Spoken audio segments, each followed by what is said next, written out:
RadioNext.tv on the Cool Groove site, man, and I am still reveling on last Wednesday's Thanksgiving show. We are here, Dr. Mark Echo, Harold H.B. Bell, Warp and Woof Radio on the Cool Groove site each and every Wednesday. This show is sponsored by Comenius Institute to definitely pave a way and create a platform of just proper thinking for our young people leaving home for the first time. How you doing, Doc? Doing really good, man. I'm still kind of resonating with that family thing going on last week. They were so beautiful, man, and some of the comments that were put out on the Facebook page, just recognizing the gift and the love of family was unbelievable. That's right. And just proud, man, to meet your daughter and your son-in-law, mom calling in. It was unbelievable. So today, man, we're going to, continue with our messaging of how Proverbs is relative in our life in every aspect. And I think what we do each and every week, if you don't mind me saying, go. Scripture always says, if you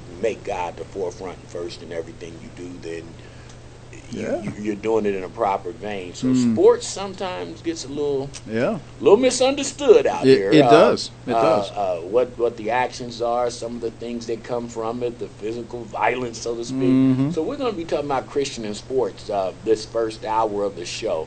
And then the second hour, we're going to have Candace Candy Harris, a young sports fanatic, young female who is very, very well versed in sport commentary, so we're going to be talking to her. But when we come back, we're going to dive way in, and we're going to talk about Christians and sports today on Warp and Woof Radio on the Cool Groove site. Get somebody around this internet radio site, ladies and gentlemen. RadioNext.tv. You are listening to the Comenius Institute Warp and Woof Radio, and Dr. Mark Echo, Harold H.B. Bell in-house. What's up, man? Hey, we are going, man. This is a great day. It was a great day yesterday, weather-wise. We're having another great one before the weather turns tomorrow, first day of December. I don't even get caught up in the weather too much, Mark. I mean, this is all God's work, and I tell people all the time, when that first day of spring comes out and you smell that air and you feel that warmth all over again, then coming out of the winter, it makes you say, boy, this sure is good. But without this, we couldn't get that. So that's right. I try to stay there. Great show today, Christian in sports. As you know, I am a sports fanatic. You are. I love it. After music being my first language, then, I kind of resonate to sports because I have this crazy feeling that if we went into a sports arena and looked at what we should look like as a people, we would find it, and it seems to be the only place on this planet that we can all come together for one cause, root for the same thing, and not judge one another or whatever. Right. So this should be a very, very interesting show. Tell them a little bit, first of all, please, Mark. I gave a little briefing, but Comenius Institute, talk about this great organization. So Comenius, what I do every week is go down to IUPUI and chat with students. I had some great conversations this week with young people about things that they're hearing in classes, things they're invested in, their futures, and so on. And the wonder of hearing from young people is seeing the transitions that they are making from one place to the other, from home and high school into college, and then helping them bridge that gap, as we've talked about all the time, the necessity of giving them some kind of wisdom base and that kind of thing. And I could go on and on about this, but we got a show to do. It's just a great opportunity to meet young people, and I love it. Yeah, and what I love most, and more importantly, is that we have a segment of our population who really are just so unaware of what should happen or things that might be facing them when they leave home for the first time due to fragmented family structures or whatever. And as you mentioned, that's a whole show worth of topic. But just love what you guys do over there. Proud to be on the board. Yes. But we're talking about Christians in sports today. And when we talk about wisdom principles every week, tell me how wisdom relates to athletics. This is much like almost oxymoron. It does. It sounds like it, doesn't it? Well, just to begin, and I want you to jump in as much as you want because, I know that you're there. That's your second language if music is your first. But every Q&A here today, every question, we want to deal specifically with individual Christians or groups that are invested in athletics from a Christian vantage point. So we're going to be talking about, in every question that we deal with today, we're going to shout out to individuals who have done some really great work. And so to begin this discussion about wisdom and athletics, I want to talk about the MVP, get this now, of the World Series Chicago Cubs This man's name is Ben Zobrist. If those of you who know baseball know this name, he was the MVP this last year for the Chicago Cubs, and his comments about being a Christian in the clubhouse is really quite something. And here's what he has to say. The biggest thing I'm still learning, I still have a lot to learn about what the love of Christ is like. That's not just knowledge. It's allowing the truth to change you, allowing Christ's message of grace and hope and love through the cross. That message is the message that changes the way we look at everything in our lives. So here you have the MVP, Chicago Cubs, World Series champions this year, and that's what he has to say. And these are the kinds of folks who are bringing the wisdom to the athletic arena. His wife actually is a Christian performing artist, which is really quite something. But what I want to say about all of that, to bring back to the question of wisdom, is this phrase in the Bible, all things. So if you do a study of just that phrase, all things, let me just read a few of these statements from Scripture. In all things may God be praised, 1 Peter 4. God placed all things in Jesus' hand, John 3. He gives life to all things, Nehemiah 9. He gives us all things, Acts 17. All things are created for, by, and through Him, Proverbs says in chapter 16 and 26. Man, I could go on and on and on about this. Bottom line is wisdom relates to everything, and athletics is, as you well say, one of the most dynamic aspects of this life that we live in, and people are all about it, and it brings us together. So we need to speak about the subject. Absolutely. And so, in that same vein, what does Proverbs have to say about athletics being created as quote-unquote whole people? Sure, absolutely. So again, as I suggested, I'm going to lead each answer with a very famous Christian athlete, and the one I want to mention for this one is Drew Brees. He is the quarterback for the New Orleans Saints, as you well know, and he's an outspoken Christian with a great testimony. But if you've ever seen this guy rev up his team prior to going on the field, I mean, you would think this guy's a maniac, but he's got it going on. He's got everybody juiced and moving in the same direction, but a great testimony from a Christian point of view. Let me give an answer to the question about Proverbs and go back to the word discernment. I've been teaching, I think I mentioned this, all of these things are up on our website, the wisdom videos and PowerPoint slides and everything I'm teaching on Sunday mornings at my church. And one of the key ideas that we've hit a couple of weeks ago is a word called discernment. It means to foresee or distinguish between right and wrong, good and bad, maintaining the moral order of God. And when I talk about Drew Brees, or when I read about guys like him, what I see are folks who are saying these kinds of ideas. All these statements are out of Proverbs, by the way. They seek knowledge, they accept rebuke, wisdom becomes a part of them, it impacts their interior character, and they know certain things but stay silent unless somebody asks them for their wisdom. Man, I'm telling you what, this is just so full of great things to talk about and great people that are really exemplifying this. And if people listen to this show constantly, that we're getting right back to power and authority. Oh, look at you. Oh, come on, brother. I'm listening to the show, and if you don't continue to learn, then, why do you have the book open? That's what I'm saying? Shoot. I love it, man. But as we end this first segment, what does the rest of Scripture say about the importance of sports? Because, as you mentioned, all things. So this thing, sports, might seem amazing to you living right now, but this Bible was written when? So sports was in mind in all things then. Absolutely. If we believe. Right. So we're talking about ancient wisdom that relates to real life today. So I'm going to lead this particular answer with a group called the Fellowship of Christian Athletes, and that's fca.org, fca.org, Fellowship of Christian Athletes. If you're not familiar with that group, go online, check them out, fca.org. Great organization. They've got chapters around the country, around the world, great athletes who are Christians who are doing great work. What I want to do, though, in terms of answering the question, what does the rest of Scripture say about sports, is I always go back to the book of Genesis. So when I talk about Genesis, we're talking about Genesis 1:1 through 2:3, which really sets the framework in God's world for how we operate as human beings. And the whole person comes out there very, very clearly in this particular emphasis in the book of Genesis. And so what we want to do is always point back to how did God originally make His world. So let me be real clear about this. We are created as whole people. The material and immaterial are joined in human life. Physical, mental, emotional, all together make us who we are. So we develop the person rather than the part. Athletes understand the intangibles such as emotional stress, discipline, focus. All of those things have nothing to do with pressing plate, lifting weights, going out and doing anaerobic exercise. None of those kinds of things. We're talking about intangibles. But what they understand is that all of these things come together. And that's how God has made us. This whole person that we are in Jesus, and that this kind of concept is really what we want to emphasize, certainly in this show, but generally speaking to all believers who want to see all of life from God's point of view. Wow.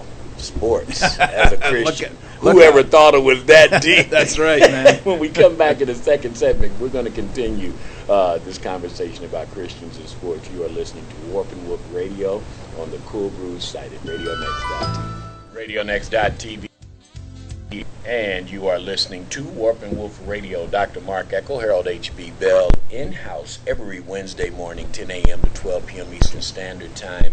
Hopefully giving you some information that you can use not only from an intellectual level, but from a spiritual level, which is what Warp and Woof actually means. That's right. Tell them about Warp and Woof. Warp and Woof. So we can always educate our audience. That's right. Warp and Woof, the vertical horizontal threads that make up fabric. So we are always warping and woofing in that sense. Make sure to go to my website, warpandwoof.org. That's warpandwoof.org, and you'll see me posting every week a new essay about life and things that relate to us as Christians, which means, I think, all things, HB. Isn't that what we said? Well, I don't know if you really know this, but my all community all the time tagline comes from through all things. There you go, man. That is exactly what, I'm speaking of, because we have to incorporate God's grace into everything that we attempt to do. And we're talking about Christians and sports. And we were off air, and what's so wonderful is sometimes we have the most interesting conversations off air than we do on air. And we were talking about how we're surprised that people are surprised every time someone talks about the greatness of God in their life because they're on a sports platform. And I'm like, we already started the show talking about through all things. That's right. And so it seems kind of like right in order with me, right. So let's get back to the message at hand. Now, give us some contemporary examples of Christians who are invested in sports and athletics. Yeah, so the idea here is that there are all kinds of different folks that are greatly invested here. So let me give you just a couple of names. I think folks here in Indianapolis will know this first one, and the second one, actually, Tony Dungy and Jim Caldwell. Now, Jim and Tony were both coaches, head coaches here for the Indianapolis Colts. And Tony and Jim both wrote a book together called The Mentor Leader. Go check this out, The Mentor Leader. And I've got it pulled up here on my screen. And this great table of contents tells us a little bit about what they would want to talk about. The mindset, the mandate, the maturity, the marks of a mentor leader. All of those great M words there you got going on. Tony Dungy certainly has expressed his tremendous testimony in places like Quiet Strength, which is a great book that was published back in 2008. Jim Caldwell, I heard him speak here in Indianapolis. He won a Super Bowl ring with the Baltimore Ravens, actually, as obviously Tony did back in 2006 with the Colts. Jim is now the Detroit Lions head coach. But when I heard him speak here in Indianapolis when he was coach here, he said something that really amazed me. He said that he has 17 preachers in his family. Wow. 17 preachers in his family. And here's this really calm, cool, collected guy. In fact, both he and Tony Dungy, man, when they're talking, and they're talking like this is as high as their voice gets. The decibel level is at about 75, man. You can hardly hear them, So there is a particular cool about, you can feel that something's balancing their life out. Absolutely. Deeper than themselves. That's right. Exactly true. So when I think about these guys, and I think about the kinds of things that they've written, this great book, The Mentor Leader, once again, I'll mention this, just talking about this concept of mentorship is huge. We've talked about this on one of our shows here when we had Dante in. We're going to have him back in again, I hope, in January. He's just a great guy. Looking forward to seeing what we can do bringing him back on. But we talk about mentorship and the kinds of impacts that coaches can have, like a Tony or a Jim can have on these guys. When you read their books, and you read who's influenced them and now who they are influencing. And these guys come back to these coaches. I mean, here are these huge football players. You think they got the world by the tail. And they come back and they say in a real quiet voice, hey, Tony, hey, Jim, the things you said to us back in the day, you said this to me, changed my life. I was going in this direction. You said one thing to me, it changed my life. These are huge things, man. So when we're talking about mentorship, we're talking about life-changing events in other people's lives. That's what we're talking about. Epiphany. I love it. And we talked earlier about the sports arenas being the place where we should really pattern how our life, intertwines with other folks, not judging, rooting for causes other than ourselves. Yeah. And that happens in the sports venue. So what are some important principles that we encounter in these sports venues? Sure. We listed a few, but what do we encounter? Yeah. So what we encounter, generally speaking, is teamwork and competition. I want to talk about that in a minute, but like I said, I want to enter each of these answers with a new or distinctive voice that are Christians in a particular venue, in a sports venue. So I wanted to go back to the 2016 Summer Olympics, and I wanted to mention these two great gals, Gabby Douglas and Simone Biles, the Olympic folks here from the gymnast court, just an amazing couple of young women who have a tremendous Christian testimony, both of them on Sports Spectrum. And I highly recommend that if you haven't heard of Sports Spectrum, you go check this out on your web pages. It's sports, that's plural, spectrum.com, sportspectrum.com, and check out the U.S. women's gymnastics in Rio this last summer. And they're talking about all the different tweets that they had, the kinds of things that they were saying to people in the world around them, and the kinds of testimonies that these young women have had, not just in their venue of sports and gymnastics, but in sports generally speaking, has been tremendous and very, very valuable. So I mentioned teamwork and competition. Let me make a couple of comments about teamwork. One of the great lessons, I think, of doctrine in Scripture is the Trinity. That is, that the Father, the Son, and the Spirit actually work together in cooperation. And we see that all the way through Scripture, not only in the book of Genesis, but also, obviously, when Jesus came to earth. So each person in the Trinity had a duty, and each person was important for the duty that they were dealing with. And then, of course, one of the other things that we talk about a lot in athletics is competition. And what we have in competition is when one team comes up against another, there's an advantageous reckoning of what goes on. People are always wanting to up their game or do things at a different standard. And what's really fascinating to me, HB, is I watch NFL football every single week, and I love the NFL. And when I see these guys afterwards coming on the field, and they're clapping each other on the back from different teams, and they have tremendous respect for each other. And they tell each other, boy, it was a great game, you had a great hit here, a great touchdown there, all kinds of really great things. And I see this all the time when I watch athletics, generally speaking, that competition and teamwork is wonderful. So again, another shout out to Gabby Douglas and Simone Biles from this last summer's Olympics. And the last question in this segment is one that is pretty much endeared to me. And, we talk about competition, and our coach used to always, when I was a young man, used to always talk about the spirit of competition.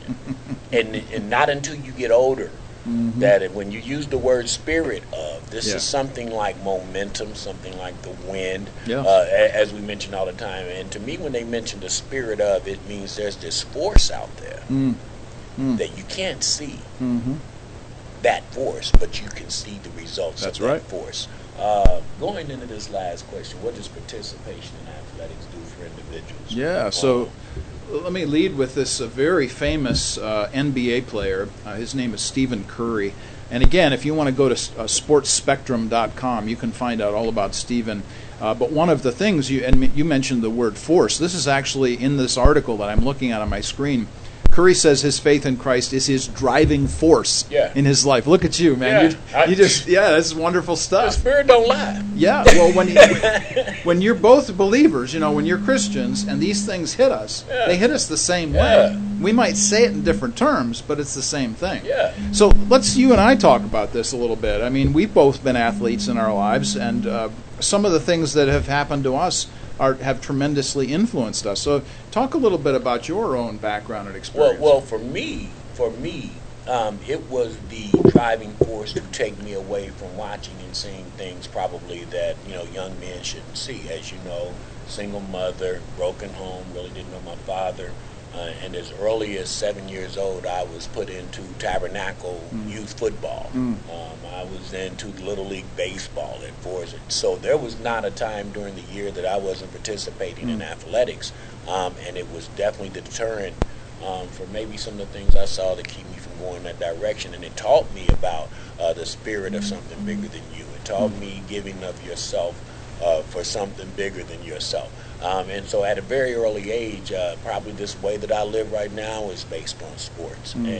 And then when I got to high school, you met the son this morning of probably the most influential man from me going from being a boy to going a man, Mr. George Brown, my football coach over at Arlington, that took me in as more than a player, took me in kind of like his son. Nice. And was guiding me and leading me in ways that at that time you don't know. And then you get older and it's like, wow, Mr. Brown was a bad man. That's right. He was a bad man. But it just taught me about not giving up. It taught me about perseverance. If you have a bad day, come back tomorrow, make that day better. Yeah. You get a chance to redeem yourself. So almost every tool that you go through in life, especially in business, man, if I hadn't played sports, and when the Bible talks about feigning, not feigning, man, I'd have fainted about 5 years ago had I not been a competitor in sport. And I think more than anything, what it's taught me is as long as you can get up, as long as you breathe, another day you have a chance to go kick some butt. Really, Look man. at you, You have a chance to go conquer. And that's kind of like embedded in me. But that's my spirit. Yeah. Yeah. So from my perspective, I resonate with that, especially in the arena of discipline. I think that's that happened to me early on. I played football and lacrosse. I tell people that I still miss hitting people, because that's what you do in lacrosse. You hit people, Yeah. And I miss those things, but I miss the camaraderie of that. I miss the discipline of playing sports. I've been pressing plates for 25, 30 years until I blew out a ligament in my elbow. Really miss lifting weights, but the discipline of getting up early and pushing that weight and feeling the wonder of your body that God has made, the musculature and all of those kinds of things, and the discipline of going out and walking and making sure that you're eating properly, and all of those kinds of things. Frankly, to me, to summarize all of that for myself is an issue of humility, because I realized that not only did I not make myself, but I don't even sustain myself in that sense of things. Yeah. It's all about what He does through me. Definitely. And I guess one last thing before we close out this segment is, the Bible speaks, and Proverbs itself speaks about desire to accomplish being sweet to the soul. Yeah. One thing that I tell my young people about their destiny, whatever you start out, whether it's a book that you're trying to write, whether it's running a mile, whether it's your homework, something about completion. It is a sense of accomplishment. It doesn't have to be the best book in the world. You don't have to run the fastest mile in the world, but to say, this is what I'm setting out to do, and then go do it. Yeah. Oh man, there's something about that. It's huge. It's huge. And before you can be a champion, you have to finish. That's right. And then you can work on being a champion after you finish. Speaking of finishing, we finished this segment, and we're going to come back in segment 3 before Candace Harris comes in here and tells you about sports from a female perspective. Not that there should be any difference, but there is, I'm sure. And it's funny to watch how the female competitiveness and the way sports has grown and included our better half. And it's going to be interesting to hear. So you're listening to Warping With Radio on the Cool Groove site at RadioNext.tv. RadioNext.tv on the Cool Groove site. That is Boney James, and just want to give a big shout out. I know you're loving that smooth jazz out there. Who's that out there, Dr. That's Mark? Dave, man. Dave's working on some resumes. Welcome in, Dave. This is what we do each and every Wednesday morning, 10 a.m. to 12 o'clock p.m. Warping Wolf Radio, sponsored by the Comenius Institute. Dr. Mark Eckel, Harold H.B. Bell in here, and we are talking about Christians in sports. And it's ironic that we always marvel when Christians are at the forefront and then they expose that they're a Christian. It's almost like, well, we got to come out Right, to be a Christian because you play sports. That is the craziest thing. But we do it, and people are now thinking like it's something new, and I think it should be the way it is. It's just the way it is. All things. And just before we start this third segment, I have a lot of partners, and it's like, oh man, I pray the Lakers win, or I pray the newsflash. Just from my personal perspective, I really don't think the Lord cares about who wins or losing the game. I think He wants to, through the spirit of competition, through all things, you're able to go out and give your best towards the sport that you've chosen to play.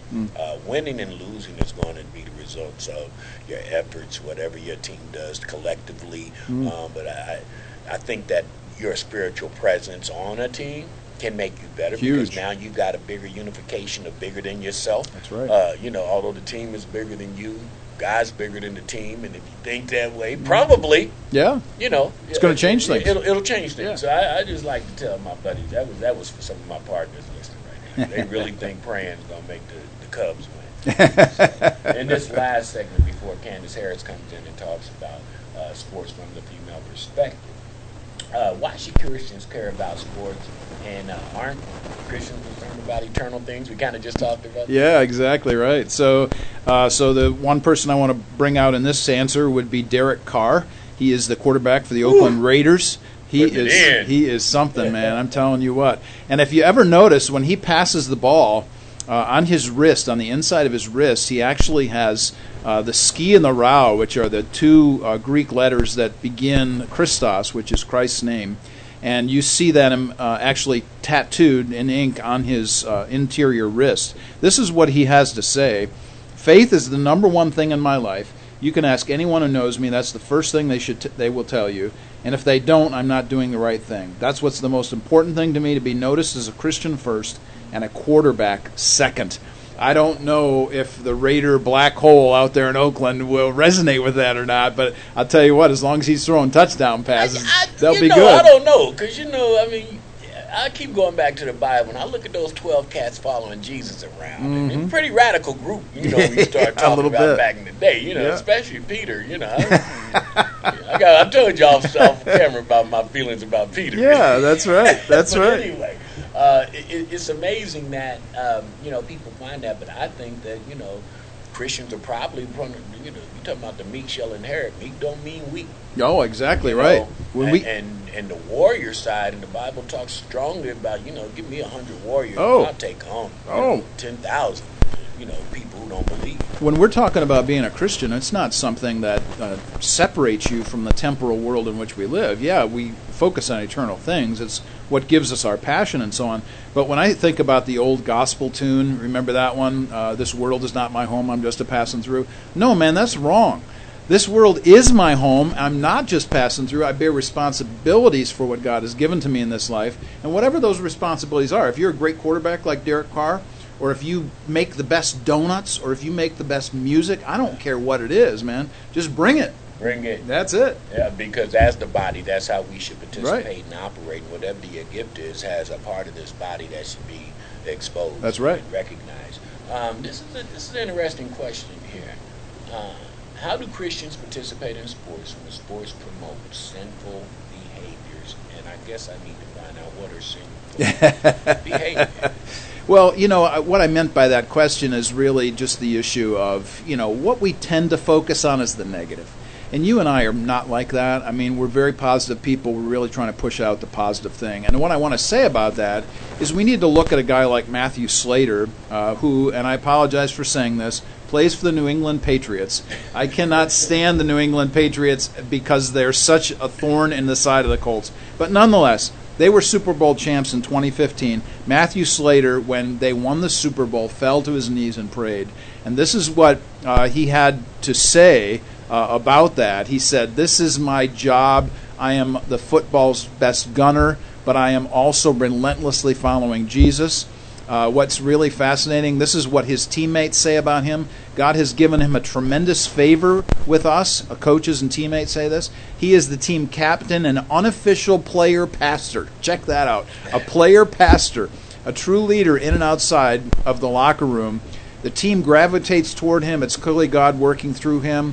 Nate Solder, who's an offensive lineman, says if anybody has any sort of issue with family, something going off the field, they seem to have trust for what Matt says because he's got a lot of wisdom.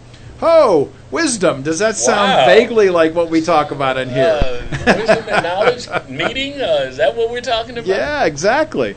Well, beyond that, let's take this even a step further and go back to the Rio Olympics this last summer. And I want to make a comment about one of the great swimmers from the United States. Her name is Simone Manuel. She won her particular meet, the 100-meter freestyle race. I have this wonderful picture of her holding up the United States flag, huge smile on her face. And this is what she has to say, that everything, as far as she's concerned, deals with Jesus at the center of her life. So again, if you go to Sports Spectrum, that's sportspectrum.com, you can actually look this up. She says, all I can say is all glory to God. It's definitely been a long journey. I'm so blessed to have a gold medal, but I want everybody to know that it's an honor not only to represent the United States, but to represent my Lord and Savior Jesus. Check that out, man. This is great stuff. This is wonderful to hear these testimonies. Absolutely. And as we close off this last segment of the first hour, I'm laughing. You're laughing. I know. Because I'm wondering what the list is like. I'm wondering how long the list is, and do we have time to cover this last question? But as you know, you are the movie buff. That is your thing, and movies are your first language. Yeah. And so, what movies promote positive Christian engagement in athletics? Right. So here's just a few, and we could, like you said, man, we could go all day about this thing. But I got to start with the 1981 Academy Award winner, Chariots of Fire, about the famous missionary to China, Eric Liddell, who said, "When I run, I feel God's pleasure." I mean, that phrase by itself, when I run, I feel His pleasure. When you put together radio broadcasts, you feel His pleasure. When I put together my teaching, I feel His pleasure. Whatever it is that we do. Miracle, another great movie, the Disney film, 1980 Olympics, when the United States defeats Russia. Kurt Russell stars in that one. Cinderella Man, Russell Crowe, who plays a great boxer during the Depression in the 1930s. A sports figure, this is based on a true story, who brings hope to people, Cinderella Man. Rudy, I mean, we live in Indiana. You got to talk about Rudy. Up there in South Bend, Notre Dame football. Sean Astin stars as the very famous wannabe football player who actually gets on the field. Seabiscuit, let's talk about horses. I know, that's kind of weird, but Laura Hillenbrand's book by the same name, Seabiscuit, was nominated for 7 Academy Awards. Here's an underdog racehorse during the Depression again. Here's another one, Hoop Dreams. I mean, you cannot talk about sports movies without talking about the great documentary Hoop Dreams. Young basketball players out of Chicago. Check it out, PBS. Rocky. I mean, you got to talk about Rocky. Sylvester Stallone, where he won his Academy Award. This is a great story. Again, the down and out, the person who seems to be not going in the right direction, but here he is. Great story, Rocky. And I'm telling you, man, we live in Indiana, so I got to end with this one. Know. Hoosiers. You got to talk about Hoosiers. Gene Hackman, ranked as one of the greatest sports movies of all time. Let me finish this and finalize this by saying this. All of these movies, or a great number of these films, when you watch these sports films, they say the same thing over and over again, and here it is. Never count anybody out. The underdog can be the top dog. You never know. Beware of pedestals because they can always get knocked down out from under you. Never count anybody out. This is a very important concept that God has literally inbred within us as human beings, that there is always hope, and that's what we look forward to. Wow. What a way to end this segment. And we're going to come back and start the second hour. We're waiting on our guest, Ms. Candace Harris, and we're going to continue talking about Christians in sports and athletics. You're listening to Warp and Woof Radio on the Cool Groove site at RadioNext.tv. RadioNext.tv on the Cool Groove site. You are listening to Warp and Woof Radio here on the Cool Groove site at Radio Next. Dr. Mark Eckel, Harold H.B. Bell, and we are waiting on our special guest. Hopefully she will make it, Candace Harris. We were talking about Christians in sports, and we're going to continue this great dialogue, Mark, as hopefully Candy can make it. but this is a very interesting subject matter, especially since sports sometimes contradicts some some of the things about peace and getting along and getting together. And sports almost is the antithesis of that. Yeah, that's right. Mano mano, woman on one. Just going at it, competing, trying to tear each other's head off. And then, as we mentioned, at the end of the game, walking around, patting each other. So that's a weird dynamic that we normally don't have to deal with in everyday life. We've been talking about how the Christian principles fit into athletics and how we can make it a lesson. Yeah. And then what we do every Wednesday is really try to create ways where people can just create critical thinking, different layers of thinking, take you to areas of thought you might not have ever been before. Right. Yeah, and engage ideas that I think are all around us. I mean, the stuff that we do on this program, we're talking about all kinds of things, all different kinds of things all the time. So let me just give an example of this. When you mentioned mano a mano, and it's a football, for instance, is a very violent sport. It's a beautiful sport, but it's very violent as well. When I think about that, I think, there really isn't much difference between that and, let's say, business, the business world. People rip your head off in a different way in the business world. ACL torn. Yeah, that's right. So, your ACL is in good shape, but, you might be on the street looking for a job. There's a difference in those kinds of things. So here's the approach, though, that I take to that. And it's really just to compare and contrast to other views of life. The Christian view of life says, you know what? God's given you these gifts. There are tremendous opportunities that He's given to you. Go and exercise the passions and the gifts that He's given to you. Now, the consequences, or in the providence of God, how those things fall out, that's a whole different discussion. But nonetheless, we bear responsibility for what we actually do. What's really powerful, though, when we think about the compare and contrast, is we live in a culture that believes in the dog-eat-dog world, red in tooth and claw. And that's very much of an evolutionary, unbelieving point of view that says, it's really just us against the world. Whereas when you're a Christian, you fight really hard on the field, you're really good at business, you practice the things that God has given to you, but in the midst of all of that, at the end of the day, your responsibility is always the same. You focus on the character qualities that He's given to you. You practice those things. You clap each other on the back. Hey, nice play. That was a great acquisition you just made in business.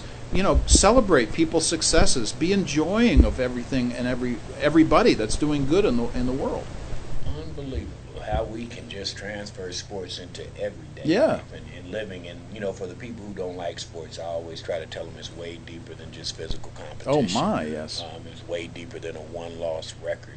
And we were talking earlier about how it's affected both of our lives. And what's amazing is that it will affect different people in different ways. Right. For me, like I say, it was you mentioned discipline, and I did a long way around it, but it was discipline, especially discipline you need when you do come from a broken home. Because most of the time, the Bible is not a joke. It needs a mother and a father more times than not. Else it wouldn't be scripture to raise effectively the children that you bear. And for me, that discipline helped make me go in a direction where serving and giving and being part of a unit was more important than what can I get, how fast can I get it, shortcutting the process. Sure. One of my adages is to my group of young men, if you plant an apple seed today and can get an apple tomorrow, something's wrong with that apple, because apple trees don't grow that way. Right. And so, we do the same thing in life. We want results without putting in the real work, the true work. Oh, man. Even being a Christian, I tell people, got saved early. 9 years old, I felt the Holy Spirit in me, and I tell people all the time, if you don't believe it's real, I'm telling you, I was shaking. I couldn't stop crying. I just knew Jesus was in my life. Too young to understand everything to do, but that's why it speaks on drinking of milk, That's right. or being milk, like a Christian. Right. And you grow into be able to digest what word is. And I look at that growth, and it's the same thing. Right. If I look back and was the same Christian I was 5 years ago, something's wrong. Yeah, exactly right. Yeah. Something's wrong. If I haven't evolved and been able to manifest some of the things that have happened in my walk, to make me better now, make me calmer in stressful situations, to make me more understanding of people who are foul to you, whatever. You haven't grown. You're not working out in your Christian walk. One of the things that you mentioned, the impact of coaches, one of the things that I think about in this regard are all of the students that I've had over all of the years, 30 plus years of teaching, who I even talked about this to some of them actually this morning before we came on air, and the impact that they now have. I've got one of my students is a soccer coach. One of my students is a football coach. One of my students is a track and field coach. One of my students is a football coach. So these folks are going out and doing these kinds of things. One of the great woman athletes that I knew as a high school student, volleyball was her specialty, and she went on to become a great volleyball coach. The soccer coach that I was mentioning to you is a teacher and a coach up in Michigan. He has won Coach of the Year twice, not once but twice, and in 2 different states. I mean, when you're talking about young people who apply the principles of Proverbs, I mean, all this stuff that I've been talking about on air is stuff I've been teaching forever. When they begin to apply these things, and then they see how it relates to all of life, I mean, they just go out and do what they're supposed to do because that's how they've been gifted, but they take these principles with them. Well, speaking of principles, and since you have all these students that are coaches, yeah. Before we go on break, let's dissect teacher, coach. Yeah. Well, what are the differences? If you could name them? Oh, sure. So I'll just give you some numbers here. This is it's a fascinating question. When I was teaching, let's just take in Michigan, for instance. I was teaching in Michigan for 10 years, and every single day I saw 170 students. Every single day. That's 170. Now, the basketball coach saw 12 every single day. Now, you start doing the numbers on that, and you begin to realize, you know what? The person who is with a 1-on-12 versus a 1-on-170 has a tremendously more influential life in the daily living of those young people. Even though I was teaching and had a powerful impact, at least my students tell me that that's true, nonetheless, the coach who has less people to deal with on a regular basis has a greater impact, I think. Wow, that is interesting because in my educational process, I never considered myself a teacher. I just never have because, and I never defined it that clearly, but a teacher has way more students to try to get her message to. That's and right. The programs that I usually do, it's narrowed down to 7 or 8 at a time because they need individual attention. They all have something different that I have to address, so teaching isn't the method. And let me just say this, I think it's important to say, since we're talking about numbers and teaching and coaching, that the lesser amount of students that you have in a classroom, the better, because you have that one-on-one opportunity with these young people. And another shout out to all my homeschooling friends. I mean, seriously, this has tremendous impact on the lives of young people when your student-to-teacher ratio is smaller, just as it is with a coach and players. Well, thank you, teacher, for letting the coach know what he's doing, actually. We're going to come right back. Warp and Woof Radio here, sponsored by Comenius Institute on the Cool Groove site. RadioNext.tv on the Cool Groove site. Warp and Woof Radio in the studio. Dr. Mark Echo, Harold H.B. Bell. Every Wednesday, 10 a.m. to 12 o'clock p.m. Eastern Standard Time, you can find out how we intertwine wisdom and knowledge and make it happen in any topic. That's right. Any place you want to go, right. we can take you there. The principles of Proverbs and ways to live. One more time, Dr. Mark, tell the people about Comenius. Yeah, so just again this week, I spent some quality hours with a number of young people who were asking me questions about life and things, and specifically academics and intellectual pursuits that they are invested in right now at college. In fact, I got a text just yesterday from one of them who was having a presentation given to them on right and wrong, and he sent me a picture of the screen that the professor was using, and he said, this should be interesting. And of course, just the day before, we had talked about the necessity of understanding not only the definition, so what is right and wrong, but where do those things come from? Where's the source of that stuff? Yeah. So these are the kinds of great questions we get to deal with young people in college. And you know, these are the kind of questions I think that as adults should keep us sharp. Yeah. Because a lot of times, you know, we get complacent. Oh, my. And it's so funny, I was in Luke the other day reading about the talents, you know, the three men that had the talents, and one just put his on the ground, didn't work it, and the other two went back and reaped something and sold something back and gave master, That was good. But when you're complacent, it means that you think you've arrived and now God has no more manifestation in your life. And we have to be guarded against it, especially as Christians, because we like to get to a place. And that devil is never leaves, taken off. So he's trying to get you to be comfortable with your situation so you don't continue to press and educate and influence others. We've been talking about Christians in sports and how to be a Christian in sports. And, we always take our subject matter as it relates to Proverbs. And just give a little bit more, rehash on the biblical principles of how it relates to athletics and us as we participate in sports in a Christian life. Sure. So I've been talking about these things for years and years and years. I've written some books on things like this from a biblical vantage point. How do we look at all of life from a vantage point that emphasizes where we have come from and why we are the way we are? Well, I just mentioned source and origin. Where does stuff come from a moment ago? And I actually answered one of the questions in our first hour by going back to the book of Genesis.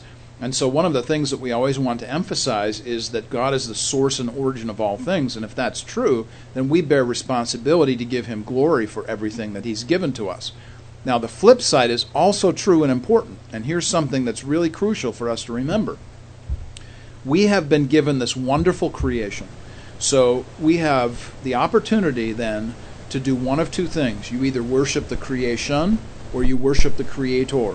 And if you worship yourself and your athletic abilities and your sports teams and whatever else going on in that respect, you're worshiping the creation. Whereas if you worship the Creator and you let all of God's providence and all of the things that he has for you, the consequences that come out of those athletic competitions come to fruition, then whatever happens, happens.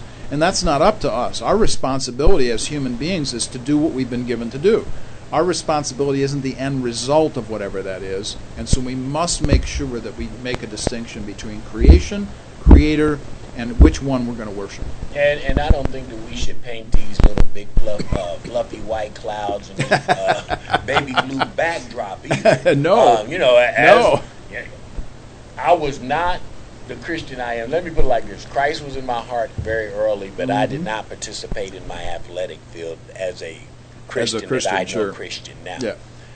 I don't think that the Christian is sitting there thinking about biblical principles when he's lined up against that all-pro defensive end. He's trying to knock his head off because that is part of the element of the game that is being played at that time. I think what it means is that the spirit of the act and the competition is, I'm going to go give my best to this team for this stage that I'm playing on right now. Yeah, some people say, that sports develops somebody's character. I don't agree with that. I think that sports demonstrates your character. So what happens is when you're faced up against the all-pro defensive end, your responsibility is to use the gifts God's given to you to do the best thing that you can do, and that is to keep your quarterback clean behind you, that kind of bit. That's really important for us to remember that, when you go up to the line of scrimmage, you don't have Christian linemen, quoting the Bible. You have guys going up there and they've already been influenced and prepared by the character qualities that God's Word has invested within them. But part of that character quality is to do these great things that He's given them to do with what He's given them to do it with, and then go do it. So we bear responsibility for the action after we've imbibed the principles. Now, I'm not suggesting that if somebody goes, like a Tim Tebow, would go up and sing gospel tunes when he's practicing. Well, that's Tim Tebow. But not everybody's like Tim Tebow. So everybody deals with these kinds of things in different kinds of ways. And I think that's important to remember. And you opened up this can. Yeah, go ahead. The Tim Tebow can. Where do we Go ahead. Draw the line? Yep. No, where do we draw the line with your personal faith and your way of living? Right. Where it might be distracting to that body, which is called your team. Because that's one of that's the can we never open up, because I admire the guy. Oh yeah, definitely. For being a Christian and saying I'm a Christian, but then when does it take away from the effect of what you're trying to do? And I think everybody's going to have a different slant on this. Tim, as we've suggested, is a great guy, son of missionaries, has a great Christian testimony. Everybody that knows him knows where he stands. But then you've got a guy like Russell Wilson, plays as a quarterback, Seattle Seahawks, a great Christian man. Does not wear this on his sleeve as a Tim Tebow does. But you have a different view of Russell Wilson because he does his Christianity different than Tim does. So can we come at this from different angles and say, yeah, we can celebrate both of them? Well, for sure, absolutely. But frankly, if I could say it from my perspective, my responsibility on the field of play is the field of play. So maybe turn it down a little bit if it's distracting the team. It could well be distracting to other people. Without being disrespectful to Without being disrespectful to Tim and not celebrating, let's say, a Russell Wilson over Tim. We're just saying people approach it differently, but there are situations and times when, these things should and should not be talked about or emphasized, and, I think you know it at the time when you're dealing with it, honestly. I'll say it that way. And I think that it probably, in a twisted kind of way, that's what stopped him from being able to land on a team. I really don't think it was a lack of talent. I think the distraction coming from a mediocre player. Well, you saw that coming out of coaches' mouths and front room executives' mouths saying, this could be a distraction. They used your word when they were discussing a Tim Tebow. So, once again, it's not a negative on Tim. Tim is a great player, a great man, a great Christian. But how we approach these things in our lives. So let me just kind of summarize it this way and say, my responsibility in my life is to give glory to God. Now, how I give glory to God is going to be different for every single one of us. Tim does it one way. Russell Wilson does it a different way. Mark Eckel, HB, we do it different ways. And so the bottom line is, am I giving glory to God in all that I do? And I believe that every single Wednesday that we are here together, we're giving glory to God for the things that He's given us to do to promote these wonderful opportunities to think Christianly about all things. And so I think whatever it is that we do, we give Him glory. And that's important. And that's really, I think, from an individual relationship with Christ, that's pretty much what you're looking for, and you probably don't care. He probably doesn't care about it. But when we do come back, manipulation of. Okay. I'm a Christian in sport because, we're going to go there. Because I have my feelings about a guy coming back at 30-something trying to play baseball. Okay. You know where I'm going. This is Warp and Woof Radio on the Cool Groove site at RadioNext.TV on the Cool Groove site. Man, that music sure does make you feel good in the middle of the day. Warp and Woof Radio on the Cool Groove site. Dr. Mark Eckel, Harold H.B. Bell. You can catch us every Wednesday morning, 10 a.m. to 12 p.m. Eastern Standard Time as we weave knowledge and wisdom. There you go. And we get a bunch of Bible in here. Just a little bit, man. And today's show has been very, our guest did not show up, and that's not a problem because we've been talking about Christians and sports. And with two sports heads in here, this has been pretty easy to fill this time. Mark, how do Christians approach athletics differently than others might? I mean, we've been talking about competition, and even those non-believers are competitive. But how do Christians, you think, approach? Since we said we've already, diagnosed that you're not walking up on the line thinking about, your favorite Bible verse, and line up against this all-pro defensive end. So how does it differ? Where do you think the resonance differs? Yeah, I think it happens before you get to whatever you're going to do. So I'll say it this way. You and I were talking off air about this, and I probably should say it this way. When I go to IUPUI, or I'm invested in some kind of intellectual academic pursuit that I'm writing and speaking and teaching all the time in these venues, the first thing that people want to know is not, do I know Jesus? The first thing that people want to know is, do I know what I know? Yeah. And how do I know what I know? And can you bring it? So afterwards, maybe when they find out that maybe I've got something to say, or we've done a job and they're pleased with this, then they ask, well, where'd this stuff come from? How did you come to these conclusions?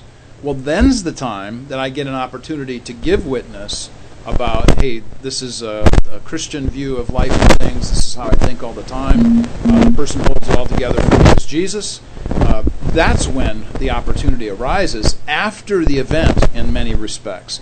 I don't lead with Jesus when I go into the academy, unless, of course, it's a Christian organization, but I lead with Jesus after, because people see there's something different going on, and that's when they want to know, hey, how'd you come up with this? And that's interesting that you mentioned. I always mention being that little light, let it shine. Right. That way people are attracted to the light, and then you're able now to introduce them in your own way, because I do believe that people are offended about the things they don't know. Mm-hmm. And the best example I can use is bad children in the classroom. Mm-hmm.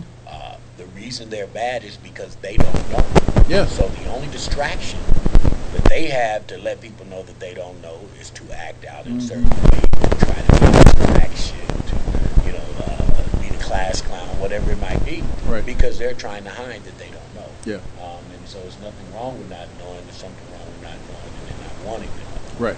So we have to do better at transferring that, especially to the young Christian athletes coming up, to let them know it's okay.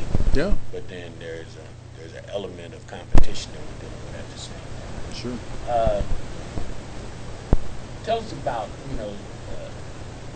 just from your personal experience, the sport experience, as you keep maturing in your Christian walk, how it kind of parallels and plays a part. I mean, even as an old, dusty, retired guy Yeah. who hasn't played competitive sports for me in about 20 years, I still am able to use things that I learned in sport in my Christian walk. What about Dr. Mark Eckel? Yeah. So I would say that it really, it's something that I've mentioned in the first hour. I'll say it again. I think it's something about discipline. I think I said something in the first hour about, I lifted weights for 25, 30 years, and I blew out a ligament in my elbow, and I just can't press plate anymore in the same way. And that happened about when I was about 50, so, 9 years ago. But nonetheless, what stayed with me was the character quality of discipline, and that is that you get up in the morning, you put your feet on the floor, you put one foot in front of the other, and you go do what you're supposed to do. Now, sometimes you generate what it is that you do. We talked about being grinders, off air a minute ago, and that's part of being a grinder, somebody who gets up every single day, does what they're supposed to do, given the gifts that you've been given, and then the opportunities you've been given along the way. Now, sometimes it gets hard. We talk about it when it gets hard, too. But our responsibility isn't the consequence, as much as we might not like that. Our responsibility is our responsibility. And part of that is the discipline issue. So when I played athletics in high school and in college, and then, of course, participated in weightlifting and aerobic groups all the way up until into my 50s, I would say the same thing to anybody, and that is that the spirit of that play comes from this internal direction and focus, which in my case comes from the Spirit of God, and how He's made me to be. It's interesting. I used to play basketball. I went to college on a football scholarship, got hurt, recouped, started playing basketball as a passion, and turned out to be okay, really decent. But my biggest attribute to any team I played on was like relentless, just being just relentless. Yeah. Like the other team called timeout, I'd chase my guy to the bench until he sat down, and they were like, "What's wrong with this guy?" Yeah. I'm relentless. Yeah. So in that, the transfer in my business life and my friendships and everything, man, I'm gonna come every day.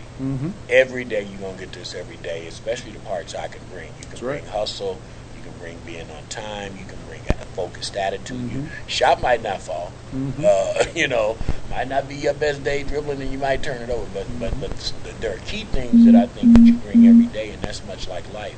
And I try to inject that in some of the young people that I teach, man. If you're late, life's got too many obstacles anyway.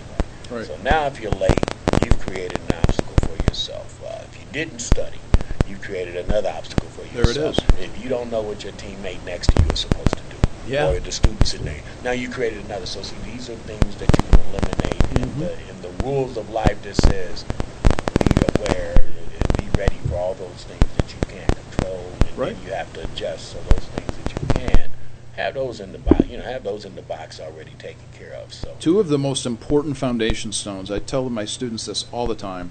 The foundation stones of life are two, and they are gratitude and discipline.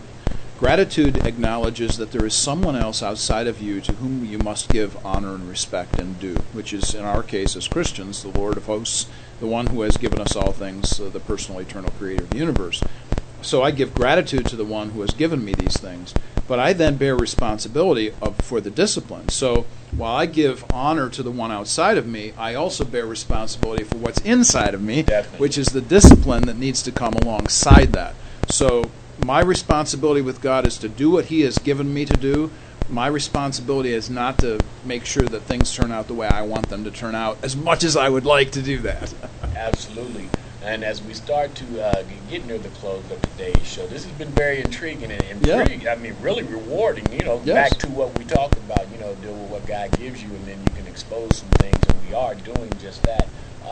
As a teacher, we already just, dissected the two different, a coach versus a teacher. Right.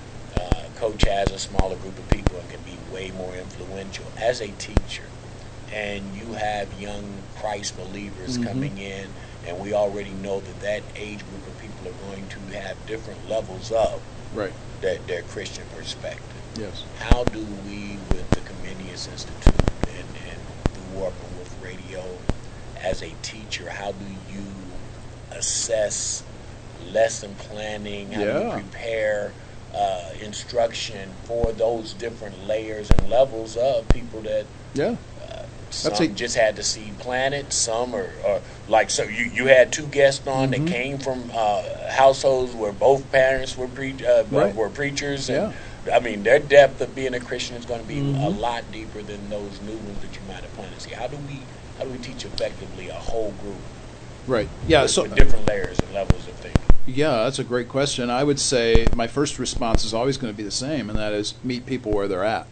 So if I meet a student who's really struggling, then I'm going to spend a little extra time with them, move in a different direction, maybe give the directions differently, spend some time after class, before class, whatever it takes to help that person. Now let me pause there real quick. No, go ahead. Because could we get a prodigal son backlash from your other students who might be further along and see you giving more time to this? Oh, definitely. Oh, sure, definitely. And that's when you have to say to students that, hey, my responsibility is to help those who need the extra help. When I think about the prodigal son, you automatically have to think about the 90 and 9, that kind of thing, and the one sheep that travels away. Definitely. My responsibility is for the one sheep. Just to make sure we save that sheep. Yeah. Now, let me be also honest about this and say this, that my responsibility as a teacher is to try to meet the needs of all my students, but I know going in I can't. So what do I do with all of the students who either decide to take off and say, Eckel doesn't know what he's talking about, whatever, and they take the big left turn someplace down the road? Is that my responsibility? No, man, because I'm not the Holy Spirit. The Holy Spirit is the one that's going to make that shift and that change in that individual. I don't need to do that. The other thing I would say about this that's really important to me is that I cannot meet the needs of every student, whereas somebody else may. So if there's another teacher, let's say I'm working in a K-12 setting, and I'm dealing with this particular individual, but somebody else is having a tremendous influence on their lives, I'm going to say, great, man, this is super great.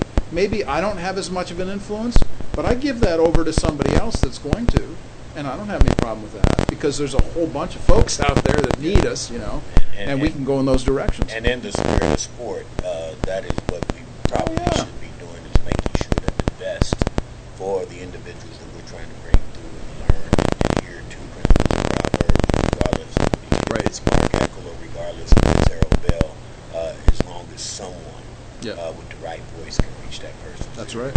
That's what we're trying to do. This has been an incredible show, because sports is transferable. As we mentioned in the first hour, it seems to be the only place, even more so than our churches that we visit. Yes. I mean, I visit churches that are so divided, and it makes you say, man, this is where we're supposed to come learn about how to be brothers in Christ. And it's so divided, but I watch the Cole game, and I watch preachers. I watch gay, lesbian. I watch black, white, Hispanic. I watch men, women. I watch kids, adults. I watch grandpas, grandmas. And we can go root for that white and blue. That's right. It's Doesn't amazing. matter who. It's amazing. That's right. Well, sports is indoctrinated in the spirit. That's right. So let's learn how to embrace it and use it wisely. Dr. Mark Echo, you close this show out since it's your show. Oh, man, it's been a great opportunity to just chat, honestly. Take the glasses off and let's just look at each other and talk about what it's been like to deal with these things in our lives. We're really grateful to Comenius Institute for the opportunity to do this, the Warp and Woof radio show. And we are here every Wednesday from 10 till noon. And you can hear us, find us at radionext.tv at the Cool Groove site. And we will see you next week.